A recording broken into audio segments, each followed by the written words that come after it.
4C पार्थेश राज्य गुरु जी का question है, पायल जी आपने अपनी इतनी लाइफ देखी है तो क्या कोई लाइफ में आपने आध्यात्म की साधना की है?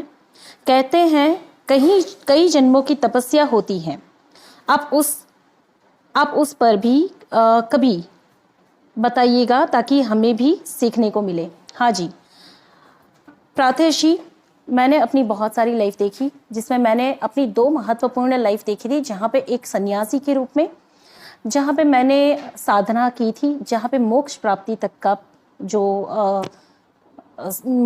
तक की जो साधना है वो मैंने वहाँ पे की थी। और जैसे ही मैंने वो परम सत्य को प्राप्त किया था, मैंने शरीर त्याग दिया था। यानी कि मोक्ष प्राप्ति के बाद के अनुभव भी यहाँ किसी पृथ्वी पर किसी व्यक्ति को मैंने शेयर कभी नहीं किए थे। यानी वही साधना में मेरा जीवन समाप्त हुआ था। मैंने अपना शरीर समाधि मृत्यु से छोड़ दिया था।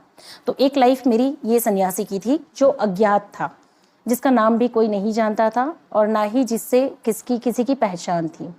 और एक जीवन मैंने देखा था नालंदा तक्षशिला विद्यापीठ में।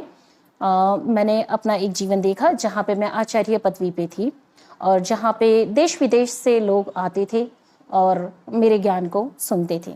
और उस जीवन में मैंने ये भी अनुभव किया था कि साक्षात ब्रह्मा और सरस्वती जी, जैसे सरस्वती मेरी जीवा पर विराजमान थी और ब्रह्मा खुद ही सारा ज्ञान मेरे जरिए व्यक्त करवाते थे। विष्णु शर्मा के नाम की मेरा वो जीवन था तक्षशिला का, जिसे मैंने पूरे विस्तार से देखा हुआ था।